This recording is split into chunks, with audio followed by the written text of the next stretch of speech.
Well, hello, everyone. Welcome in to the Georgia Tech Swarm Talk and the Crowded Booth post-game reaction show, where, for a lack of better words, Georgia Tech gets embarrassed at Mercedes-Benz Stadium, 31-13, the final. Lots of things to talk about, lots of things to cover. We're going to cover in kind of this instant reaction show. We'll obviously talk more about this game on Monday night. Make sure you tune in with both my co-hosts, Ralph Leary and Will Manis. We'll kind of dive more into this game. But we're going to go instant reactions. And this is not pretty. This was bad. This was sloppy. I mean, I don't think a lot of people expected to win this game. I don't think I expected to win this game. But what I will say is this was previous regime-esque. This was lifeless. And it shows you, and I think it not just shows me, I knew. We'll say this: I never trying to be all high and mighty. A lot of people knew kind of what this team was, and there were some narratives of where nobody really knew what this team was. You're done against some lesser competition. You had flexed your muscles on teams that weren't as good. But what would happen when you face a team that is good? And I think this is a reality check for the fans that were a little bit too high.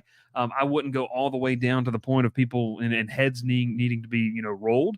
But what I will say is, this was bad. This was bad coaching, utter failure from a coaching perspective. It shows there's a lack of Jimmies and Joes to be able to compete with that caliber of football that Georgia Tech's not at yet. So we're going to talk about that and more on tonight's episode, live here on the YouTube channel, live on X. We got to get out of here, though, quickly, because Fighting Tigers of LSU about to kick off out in Fayetteville. So we'll go about 15, 20 minutes or so, give my thoughts.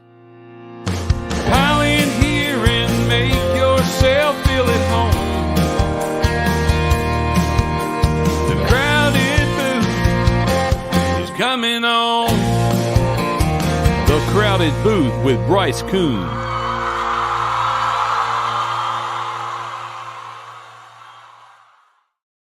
All right, we welcome you back in. My name is Bryce Koon, host of all things Georgia Tech, the Swarm Talk podcast here on the Crowded Booth Network, where we talk to you at least 2 to 3 times a week live on the channels. Make sure you subscribe to the YouTube channel. If you're watching on X, make sure that you get there over as well. GT Boy has been asking this question. I want to get to this. Bryce, does the poor fan base and beatdown hurt this recruiting class? I couldn't tell you. Way too early too soon. I think I'll tell you this. There's going to be guys that make the decision to go elsewhere, as there is in terms of any college sphere. There's going to be guys that are dropped, guys that are going to take offers elsewhere, and Tech will have to, obviously replace those guys as well. But there's a lot of thoughts on this game, and I don't want to misconstrue the thought process here, okay? The thought process for me, what is the biggest thing that I learned in this football game? The biggest thing that I learned, and shout out to Will Manis for saying this, he and I talked about it this morning. Will Manis was at the stadium. This game shows you how propped up your success was and how dependent your success was on Haynes King as a playmaker. Now, I'm going to say that, and in the same vein, I'm going to tell you that Zach Pyron is not a bad quarterback. Zach Pyron is not awful. Interception obviously came there in garbage time. The other interception to Abdul Jannah, I thought Jannah stopped the route. I thought it was just he had to go kind of to the right side. Whatever it is, I don't hate the fact that Zach Pyron's on this roster. I don't think that this loss is on Zach Pyron by any means. By any means, this loss isn't on Zach Pyron. He finishes 20 of 36, 269 through the air, a touchdown, and then 2 interceptions. He also is your leading rusher at 45 yards. He just needs development. And, folks, this was his first meaningful college football game since 2022. I mean, all things considered, outside of, late in the game where he was obviously down and he had to put the ball into windows or make decisions outside of the normal flow of the offense, kid's not a bad quarterback. I mean, he's a winner in high school. He won you some game 2 years ago. This loss isn't on Zach Pyron. What it shows, though, is it shows a deficiency in the play calling. It shows a deficiency of scheme in terms of, if Haynes King isn't in the game, if he's not ready to go, you cannot compete with the next step up, the next rung on the ladder of teams in college football. You can't do that for a full 60 minutes without Haynes King. He is the straw that stirs the drink. He is the engine that makes this whole machine run. I like Zach Pyron. If Haynes King leaves next year, you got to fully go into him and develop what he can do. He has tools. He's got a good arm. He can do a lot of different things. But he's not the reason you lost this football game. He played his tail off. It is what it is. You couldn't run the ball. This is crazy, by the way. 2.2 yards per carry. So what did I tell you coming into this week? What Notre Dame was good at, Georgia Tech was good at. And they spanked you up and down the field. They got push on your front seven, and they pushed around your offensive line. And it's just, it all feeds into that theme. And that big takeaway for me is you're not ready for primetime. You're not ready to make the jump and compete with the teams of the Notre Dames, the Miamis, and Georgias. The only way you're going to beat those teams with the current personnel and the current staff that you have in place is they have to play down a level, and you've got to play over your head. You have to play above your capability. And sometimes you get weird, it gets freaky, and you can do that. See Miami last year down there in Coral Gables. But that's where this team is. This is a shot of reality into the arm of fans that were saying, we're 5-2. This program is, we're on the rise, 8, 9 wins. I mean, shout out the fella that said next year easily could get to 9 to 10 wins. By the way, Zach Pyron, Chad Alexander, Jamal Haynes, Eric Singleton, Brody Rhodes. GT covers, there's your 5 players that you wanted. You're not ready for primetime. You're not ready for the limelight. And this sunshine pumping stuff that is never going to happen on this show, we're going to be real about it because that's what fans deserve, and that's really what's going on. It's games like this that make you pull back your attention to what's really going on. This team has flaws. It's an average team. With Haynes King under center, it can be a dynamic offense. It can be something better than that. But they played above their heads in certain games, and they'll win those games. And then they play like this when you face a good team. The whole idea that this offensive line was elite. Okay, all I have seen all season long is tweets about how we're disrespected, this, all these Twitter accounts that are arms of the athletic department, it feels like, trying to sit here and pump up because we're disrespected, okay? You had a chance on national television against a top 15 opponent, and you got bullied. You got punked. You got punked up and down the field. You couldn't tackle. Completely undisciplined defense. You could not tackle. And once they got rolling, you couldn't stop them. Not for 1 second, you couldn't stop them unless they made a mistake. It's eerily similar to stuff that we've seen, 2-3 years behind us. You couldn't stop them unless they stopped themselves, ladies and gentlemen. And that's a problem. We can talk about special teams. Completely terrible. Nightmarish scenario for this team. That was pitiful. And the fact that they kept going for it is a completely disrespect of what you can do as an offense. I saw some messages in the Discord. I saw the differences, or the excuse me, the messages on the tweets, I would say. The frustration that Notre Dame was still throwing the ball with 3 minutes left. The frustration that they were trying to score. A couple of things, folks. It's a 12-team playoff. Notre Dame's got a bad loss on their schedule. They have to impress that committee every single week to be considered for an at-large bid, especially with what's happening in the SEC and the Big Ten. So their job, Marcus Freeman's job, is not to roll into Atlanta and make sure he doesn't embarrass Brent Key and that staff. No, this is football. This is a grown man sport. If you're going to be tough, you got to be willing to take it when it's dealt to you. So don't come at me with, I love our coach because he's rough and tough, if you're going to complain about this. Because if your team was in that situation, that's exactly what they would be doing, and you'd be loving it. You'd be understanding of it. So you may not like it, but don't say it's unsportsmanlike or it's not good gamemanship. That's soft. That's not what cutthroat winning teams want. That's not what cutthroat winning teams are about. And for everyone that wants to talk about this current staff, that's how they are, I'm not saying people on the staff are saying that, but I'm saying the fans, you can't have it the one way with your team And when it happens to you, crawl into the fetal position in a corner. You can't do that. That's completely bull. Like, if you're sitting there complaining about that, one, you need to go play an organized sport and step out in the real world. Notre Dame's job is not to make you feel good and pat you on the butt and tell you good luck, thanks so much for having us. It's ridiculous. And if that's the kind of program that you want to have, well, guess what? You're not getting called up to the big leagues of the Big Ten or SEC anytime soon. So as a fan, you need to be better or you need to get off the bus, because that's ridiculous. That's not what football is about. That's not what this sport is about. And I'll guarantee you this, it's not what Brent Key's about. Because if Key was in the position that Marcus Freeman was in terms of that, knowing he had to impress the committee, it's no holds bar. It's a cutthroat sport. It's not personal. Not everything's personal.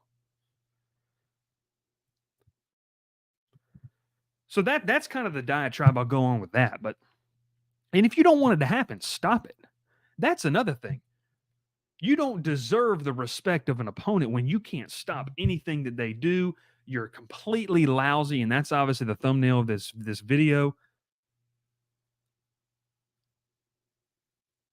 It was pathetic. It's an absolutely pathetic performance. And like I said, this isn't something where people, I mean, I said this. I said 31-20, I believe, was the final. You were a touchdown away from getting there.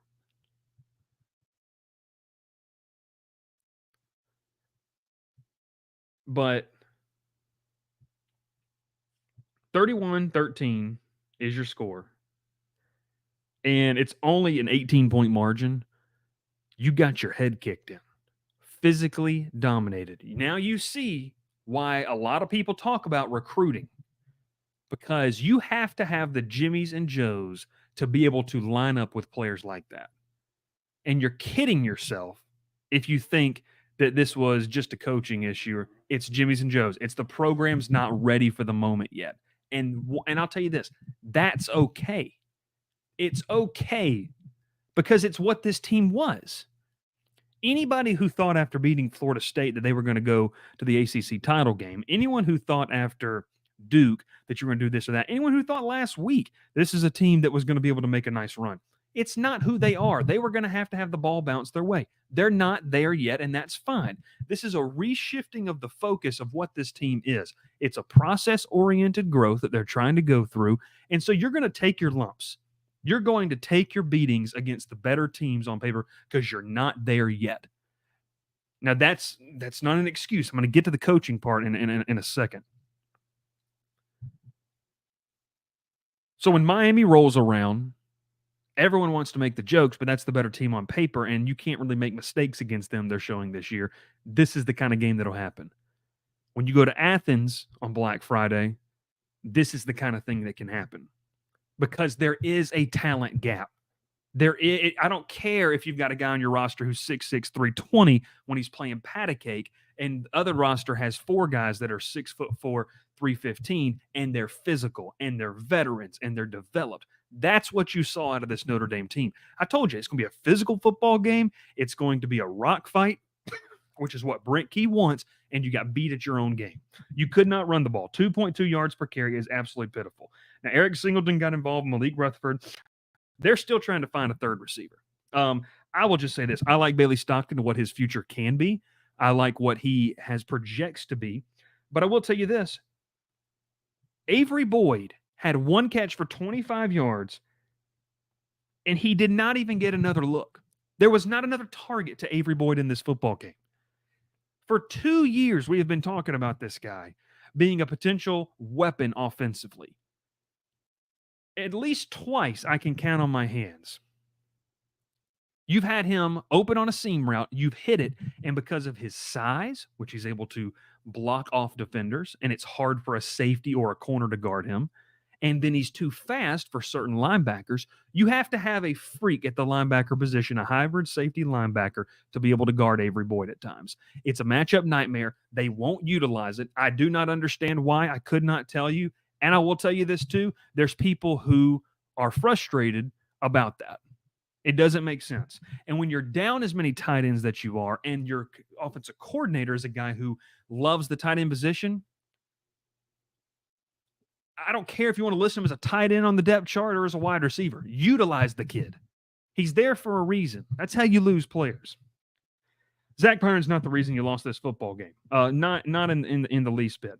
Obviously, we talk about special teams. It was absolutely dreadful. You talk about big plays. Georgia Tech did have 7 passes of 15 yards or more. Look, guys, I thought Zach Pyron played as well as you could have asked him. The kid hasn't played a meaningful snap. And look, VMI doesn't count. And I understand that he had big snaps, but everyone in the country knew that he was going to run the ball up the middle. He's not the reason you lost this football game. He played well. 6 plays of 10 yards or more on the ground, though, from Notre Dame in explosive plays. You had one. You had the 20-yard rush from Zach Pyron, obviously there at the start of the fourth quarter. Take a look at some of the advanced stats. Here's something that was very intriguing to me. Notre Dame, and I want to go back to this real quick. Riley Leonard was 20 of 29, 203, no touchdowns, interception. He wasn't flashy. But this Notre Dame team doesn't need to be flashy. They're built upon defense, and they need enough offense to help them. And they did that.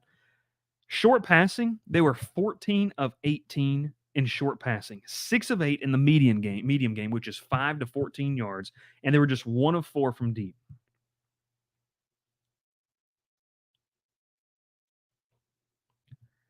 The average down distance to go in this game, 7.2 yards for Notre Dame. They converted a 33% clip. Folks, they just hit on explosive plays. They drug you. They completely mauled you up front. And here's the thing, too, and I saw this, and shout out GT South or GT Recruiting, because I think that this is I think that this is very, very it's a great point. It's an absolutely great point, and I want to bring it up here. GT South Recruiting, if you don't follow them on Twitter, you might you might want to give him a follow. Zach Pyron should not have played that last drive. I wholeheartedly agree with him. There's no reason. The kid's obviously banged up, and you got a game on the road at Virginia Tech. You can laugh at Virginia Tech, TD Jake. I love you. We can laugh at the yards per carry all you want. That's a tough game, and nothing's a certain, and you just got a dose of reality this week. You now have your running back, your starting center, your starting quarterback all banged up. Folks, Jamal Haynes and Haynes King are the pistons that fire off and make this machine run. And now they're hurt. I don't understand what the idea is of keeping Zach Pyron there late in the game. Let Aaron Philo run out there. He's got 4 games that he can go play. Let him run out there and just see what you have, because you don't know next week what you have going into it. And I'm not talking about should Pyron be benched. No, he shouldn't be benched. If King's not healthy and Pyron has to go, Pyron's the guy next week. You cannot, though, roll in with a banged-up Pyron and expect to win at Virginia Tech. It's not fair to Aaron Philo. So this is an absolutely embarrassing performance. Just a lot of things that I think in general, it's just embarrassing. It's brutal. It's embarrassing. And I think it's a dose of reality for the people that wanted to sit up in the clouds and not recognize the deficiencies. Recognizing deficiencies, by the way, is not taking a dump on the program. Recognizing deficiencies is saying, hey, we're good at this. We're not good at this. How can we get this just right here? Defensively, schematically, I don't have a problem with a lot of things you did defensively. I like Tyler Santucci. I've talked about it. I think you got to get better players in there. We talked about the linebacker position. Kyle Eford wasn't here. They beat you in the run. This was a game that you needed Kyle Eford. I still like Tajay Butler. I love what he can do. Sideline to sideline speed. You get EJ Lightsey back. You're going to have those guys when you face a team that wants to air it out. But if teams can run the ball on you like they did today, averaging 4.3 yards a pop, they don't need to throw the ball explosively. So does Kyle Eford make up that gap? I don't think so, but we'll see. Bo Collins was the leading receiver. You obviously know that name from Clemson. 5 catches for 51 yards in this one. Let's go to special teams real quick. This is just wild. You obviously, and I need to go back because I need to make sure I get this right.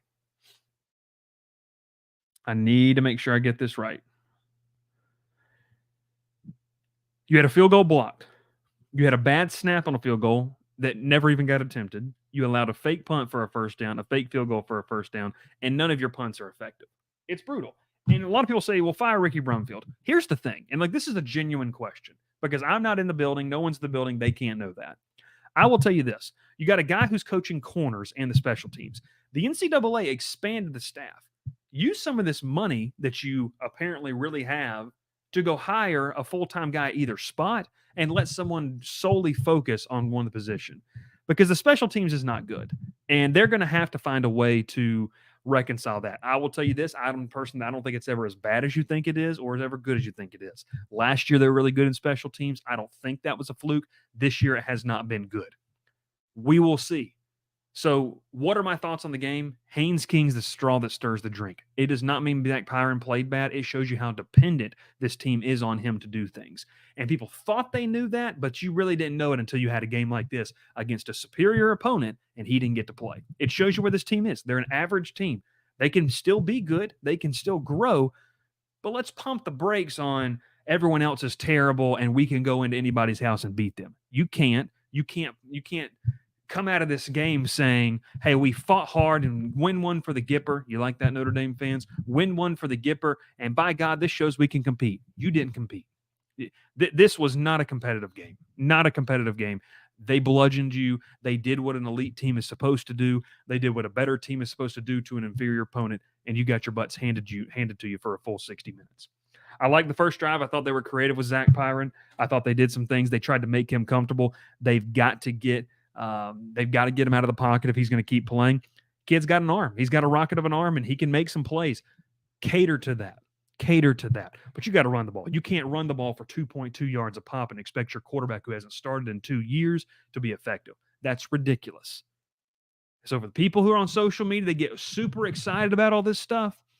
That's cool. I'm going to let a fan be a fan. But let's be realistic about what's happening here. You had a kid that hadn't started in 2 years, and the offense around him failed him.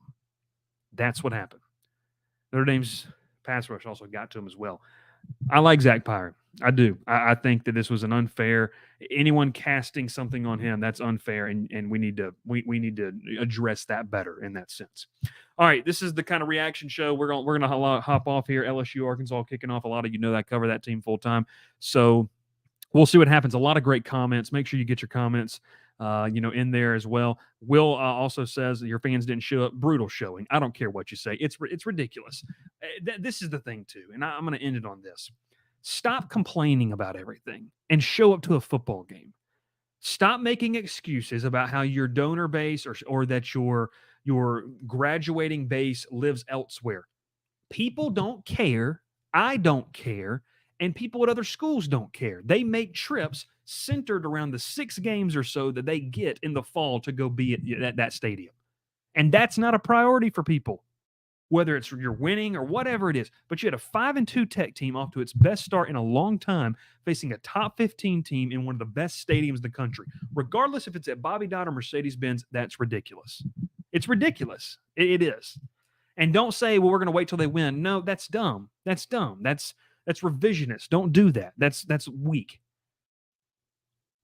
We'll catch you next time. Thanks so much for watching. Pile in here and make yourself feel at home. The crowded booth is coming on. The crowded booth.